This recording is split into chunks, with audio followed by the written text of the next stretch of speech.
Hello everyone, it's Mike Levin. Monday, March 25th, 2019. And I thought I'd just capture a little bit of the extreme uniqueness going on here in this open lot next to Irby, where they haven't yet built another building, but they're getting close to it. They've laid the foundations and stuff. And if you go out this way, you can see the general layout of this different massive building complex that they did here out on the New York skyline waterfront. So there's 1, 2, 3, that's 4. They're up to 4 different buildings here. I guess it's not technically 4 buildings, but the way they sort of jut out like teeth here, it kind of looks that way. There's a C formation made out of this building, and then the far one that goes around in a C formation, and then there's a building freestanding in the middle. Probably the worst possible place to be standing to show you that.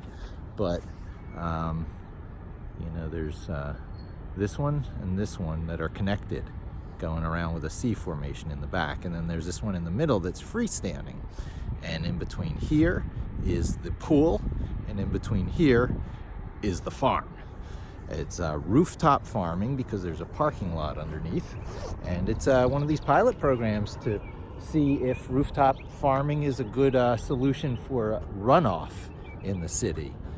They could do more rooftop farms in order to accommodate the problem of the city getting a little bit stinky after heavy rainfalls. Here's Manhattan right there. And this is an FDNY building. It's interesting seeing these little boats go out and do these little water exercise. Sometimes you see the giant water spouts coming out from their hoses as they do exercises. And as we turn around, you can see there's the Verrazano Bridge. It's one of the first constructs that had a, as you know, the story goes, take the curvature of the earth into account in doing the calculations to make the bridge, because it was at its time the world's longest suspension bridge, and the maths had to be just so. Indeed, when you stand here in this location and you just look around at the horizon back towards Staten Island and then out into the New York Harbor, you really start to get a feel for the roundness of the earth. And yeah, every once in a while you hear about those flat earthers being out there, and it's just like, you know, aside from all the satellite imagery and photographic evidence that, you know, our own tools, extensions of our bodies have gone out and shown us, there's the evidence of your own eyes as you know, walk around areas that are not obstructed by tall buildings in every direction, which is funny to be talking about when I'm within this close of actually the city. Let's see, yeah, that's the view.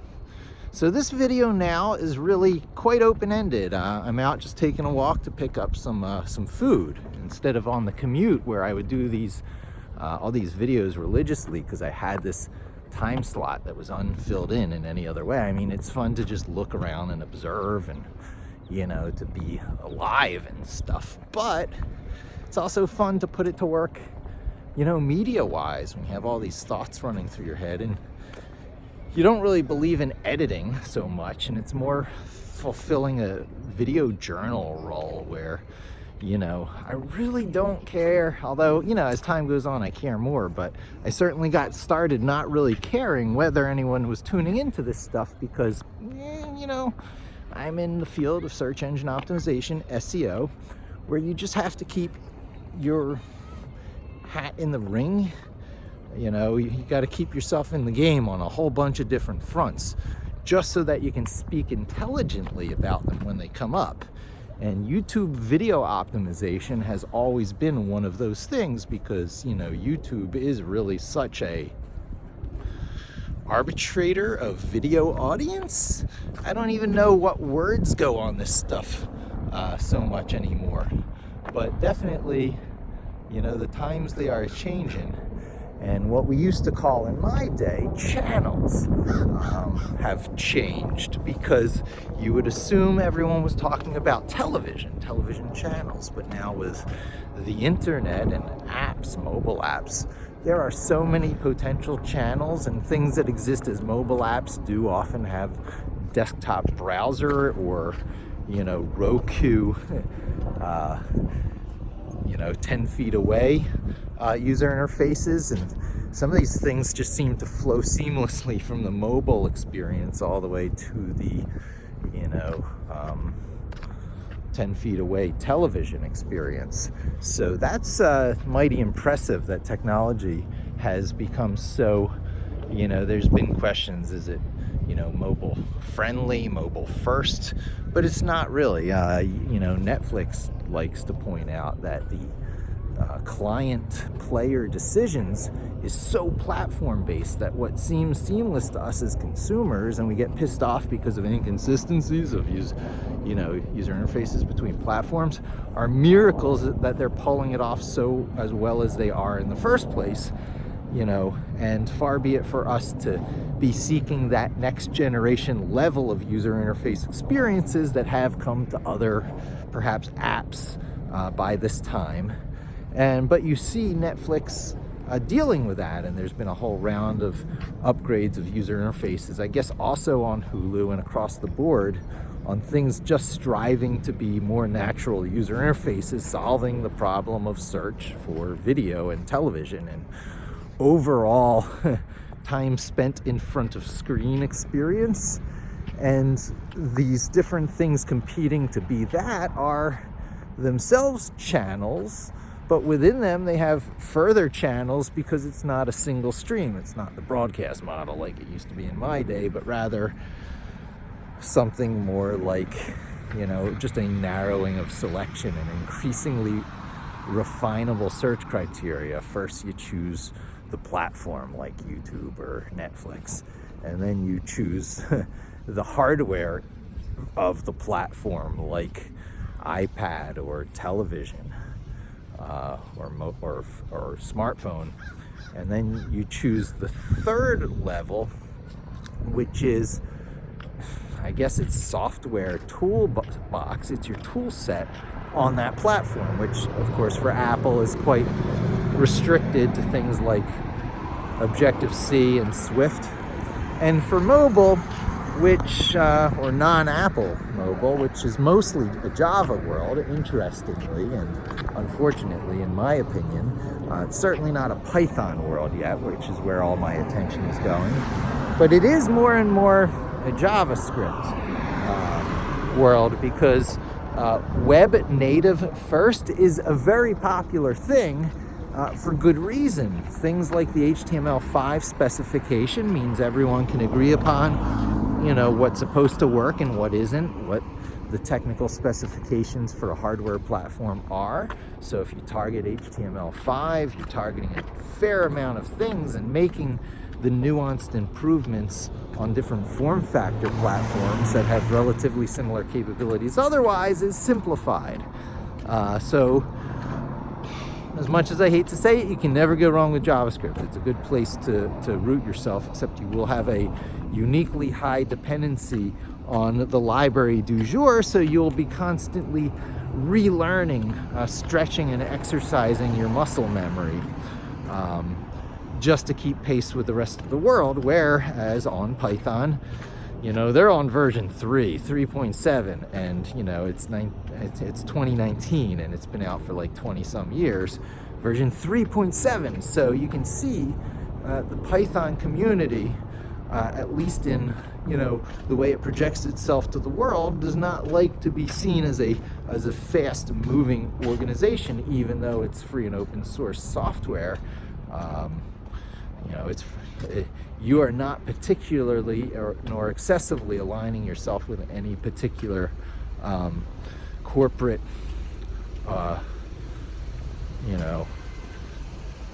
profit-driven camp.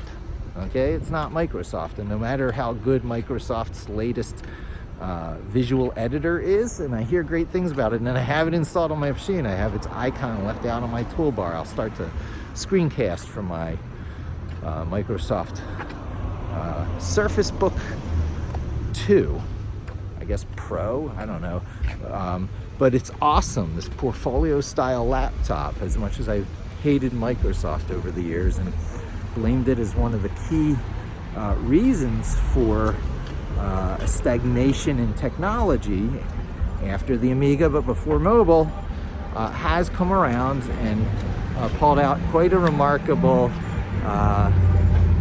play in superior hardware. I mean, there's just no other way to say it. And a good enough operating system to satisfy an old Amiga hand. And for those of you out there who remember the Amiga N, to cycle through full screen apps, we had mobile far before mobile apps, because you know, as much as mobile's trying to do it now, subdividing screens for multitasking with one app on one side of the screen and one, it doesn't, people just don't do it so much. It's a full screen world because apps are designed to look good and to run good in the size screen hardware that the developer is generally expecting. And the experience is better so long as you hit those harmonics. You're developing with a set of tools that is generally going to play back a certain way on a large degree of hardware, and that's where you get marketplaces where stuff that is a commercial success could really make you some decent cash. So, as a developer, you have to align yourself with the languages and the tool sets that allow you to do that, and that is oftentimes JavaScript today. I'm not going to deny it.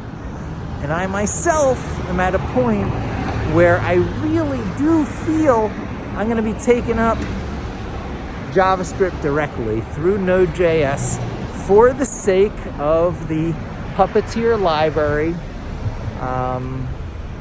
And I'm waiting to cross the street at a terrible corner that doesn't have a light. This is probably the worst way possible to do this. I'm going to just go this way so that I hit a crossing light and I at least know I'll have an opening. Well, unless I take it right now. Yes, don't do this, boys and girls. This is jaywalking, but when in New York, right? So, final point. I'm going to try and hit it home.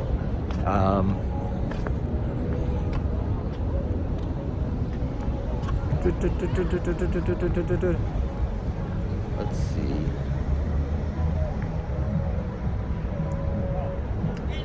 You got to do some JavaScript. I'm going to be doing some JavaScript now so that I can use the Puppeteer library to automate Chrome more directly than I am right now using the pyppeteer library, because I really enjoy Jupyter Notebook.